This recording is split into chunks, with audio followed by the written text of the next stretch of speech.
Hello everyone, welcome to Learning by Solving YouTube channel. This is GATE 2021 Electronics and Communication Engineering question paper. This is 1 mark question. So let's solve this question. This is the fourth question. Consider a real value based baseband signal. Consider a real valued baseband signal x of t, band limited to 10 kHz. The Nyquist rate for the signal y of t is what? So he's asking the Nyquist rate for the y of t is given x of t, saying that it is band limited to 10 kHz. So what is the idea of solving? Since he is given the frequency of x of t is band limited to 10 kHz, since y of t is based on x of t, we need to find the frequency range of y of t. So if you know the frequency range of y of t, we know that Nyquist rate is equal to 2 times of maximum frequency of the signal. Here maximum frequency of y of t we need to find. If you can able to find that, we will get the Nyquist rate. So let's start with y of t. So what is y of t here? Y of t is equal to x of t into x of 1 plus t by 2. So let's say x of 1 plus t by 2 as z of t. Okay, then it becomes y of t is equal to x of t into z of t.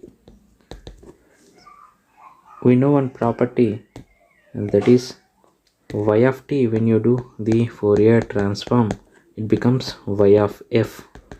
So when multiplication in the time domain becomes convolution in the frequency domain, so it becomes x of f convolved with y of f, z of f, right? X of f convolved with z of f. So we need to find this z of f. Since y of f is already given for us, we need to find z of f. Then we need to convolve it with x of f. Then we can find the frequency range of x of f. So first let's see what is z of t. Now z of t here, z of t is equal to x into 1 plus t by 2. So that can be written as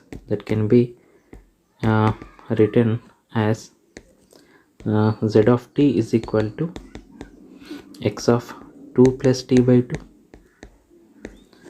and then that is x of 1 by 2 into t by 2, right? This is z of t.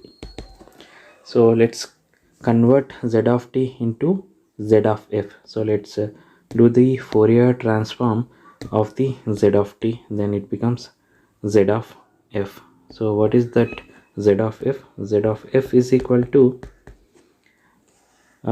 we know here we need to apply the properties. What are the properties we need to apply? Let's see. Let's look at this here. This is something like x of at. So we know property that x of at, when you do the Fourier transform, it becomes 1 by a into x of f by a, right?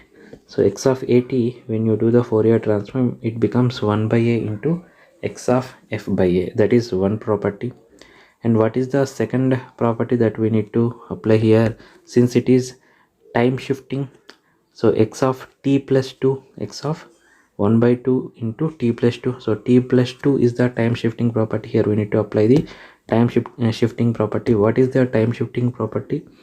X of t minus t naught, when you do the Fourier transform, then it becomes x of f into e power of minus j omega t naught, e power of minus j omega t naught.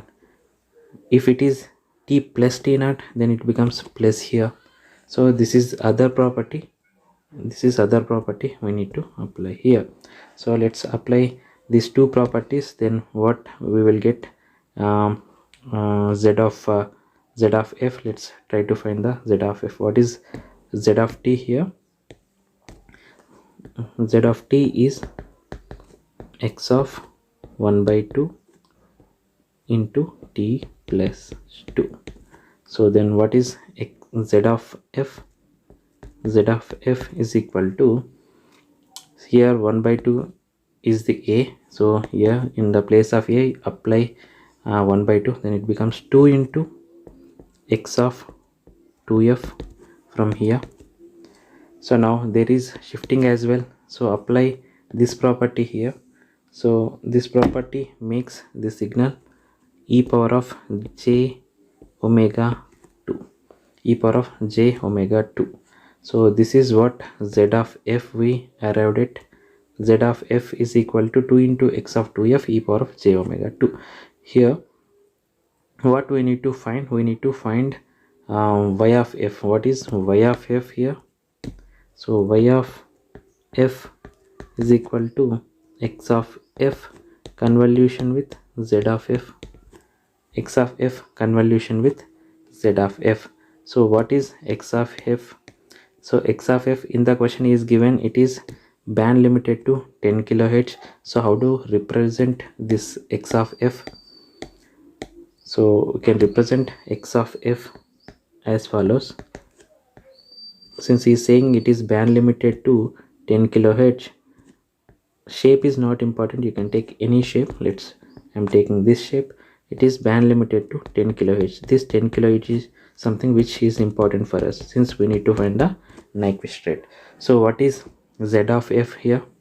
We need to draw the z of f graph also. What is z of f here? Z of f here is 2 into x of 2f into e power of j omega 2. Here this 2 and e power of j omega 2 will affect the amplitude term. It is not going to affect the frequency term. So we can neglect here for this question. What we need to concentrate on is x of 2f. So x of 2f, so when you multiply 2 inside, it is nothing but decimation. So in the frequency domain, when you multiply 2 like this, in the range of frequency becomes by 2. So range of frequency becomes by 2. So how it going to become? So let's check here. So now it becomes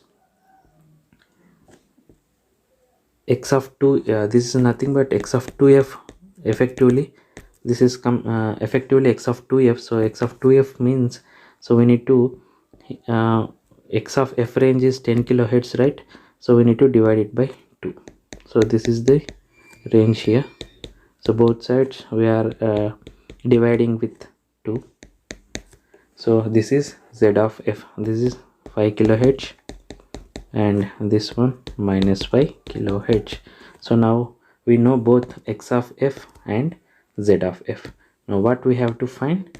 We have to find the convolution between x of f and z of f. What is the convolution? Effectively we need to find the frequency of y of f. So frequency of y of f, we need to use another property here. The property here, when you do the convolution, the lower limits will be added, and the upper limits will be added, and between these lower limits and upper limits the signal is going to exist, that is the y of f is going to exist. So let's find the lower limit and upper limit here.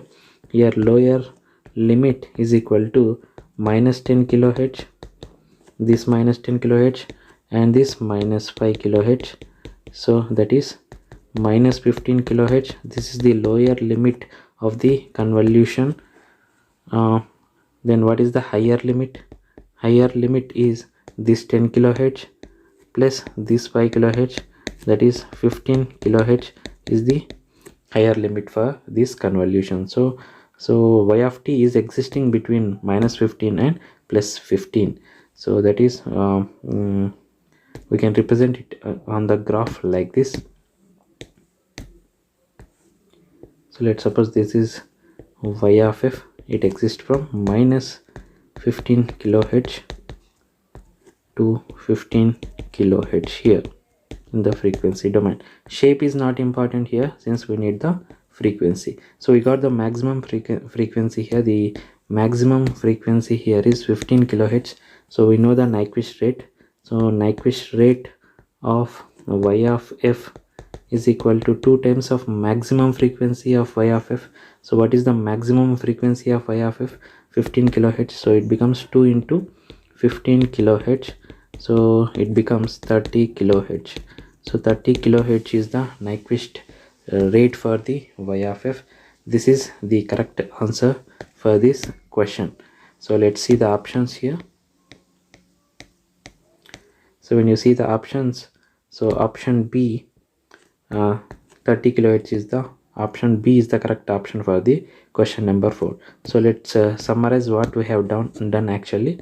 So simply is asking the Nyquist rate to be calculated, that is 2 times maximum frequency of y of t. So what is y of t? X of t into x of 1 plus t by 2. Since we know x of t, we need to find the y of t frequency domain. For that, since it is x of 1 plus t by 2, we are saying as z of t. Since it is in the multiplication mode in the time domain, when it goes to the frequency domain, it becomes convolution. So we have used two properties, that is x of at and x of t plus t naught.